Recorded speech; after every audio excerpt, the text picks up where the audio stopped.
Olimpíada Brasileira de Física das Escolas Públicas 2019, primeira fase, nível C, questão C12.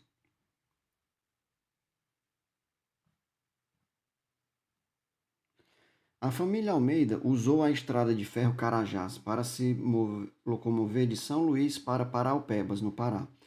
Com 892 quilômetros de extensão, Carajás é a maior ferrovia de passageiros em operação no Brasil. Em um trecho, um trem de 100 toneladas sobe uma ladeira de inclinação 26 graus, conforme a figura, mantendo uma velocidade constante de 5 metros por segundo. Nessa situação, a força de atrito contrária ao movimento do trem possui um coeficiente de atrito de 0,2. Nesse trecho, qual é a potência útil utilizada pelo motor do trem? São dados o seno do ângulo, o cosseno do ângulo e a aceleração da gravidade.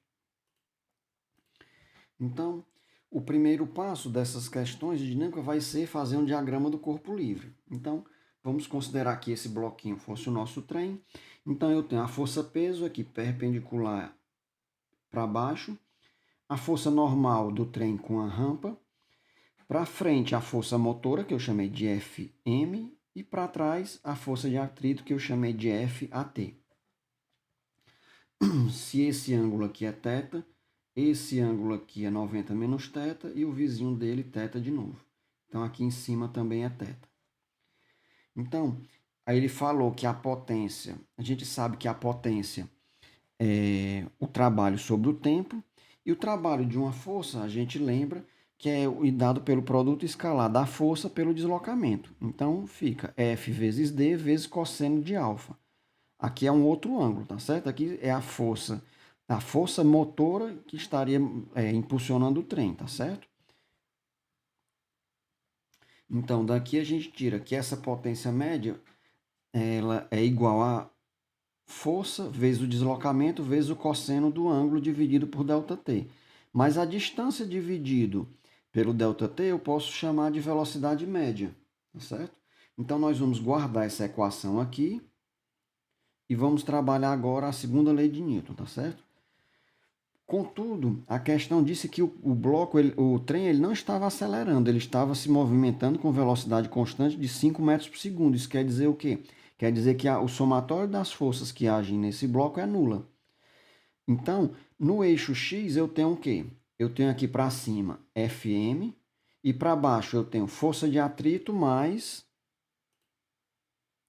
essa componente do peso. Aqui eu tenho uma componente do peso aqui, ó, que vai ser peso seno de θ. Então, força de atrito mais P seno de θ igual a Fm.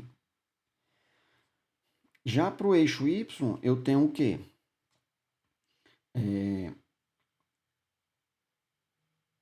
Aliás, vou substituir, ainda no eixo X, tá certo? Eu vou substituir a força de atrito, que é μ vezes A normal, continua o resto igual. P seno de θ igual a Fm. Agora, para o eixo Y, eu tenho o quê? Eu tenho a normal e bem aqui eu tenho a outra componente do peso. Tá certo? Que vai ser P cosseno de θ. Então, se eu substituir essa normal nessa equação aqui de cima, eu tenho μ vezes a normal, que a gente acabou de encontrar, que era P cosseno de θ, mais P seno de θ igual a Fm. Então, eu coloco aqui o peso, eu vou escrever como mg, coloco em evidência, sobra μ cosseno de θ mais seno de θ.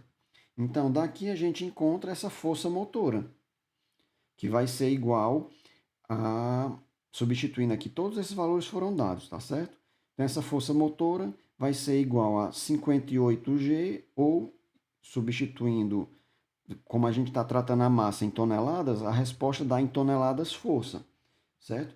Mas eu tenho 1 tonelada, vale 10 a 3 quilogramas vezes força.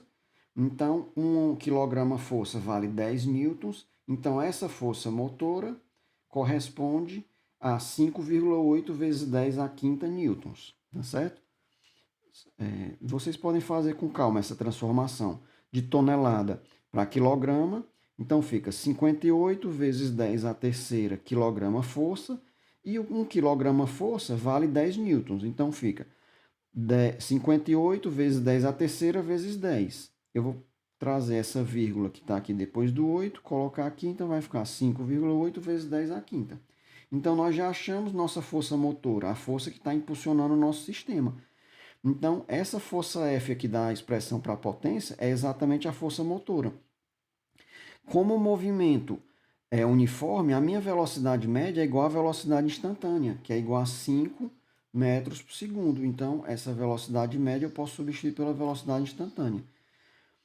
E esse ângulo θ é zero nesse caso. Por quê? Porque a força motora está dando, é a força de impulsão do trem, ela se dá ao longo da rampa. Tá certo? Então não há nenhuma componente da força motora. Então essa potência vai ser 5,8 vezes 10 à quinta, vezes 5, vezes 1, que o cosseno de zero é 1. Então a resposta dá 2,9 vezes 10 a 6 watts. E para as alternativas que nós tínhamos, o item correto é o item B.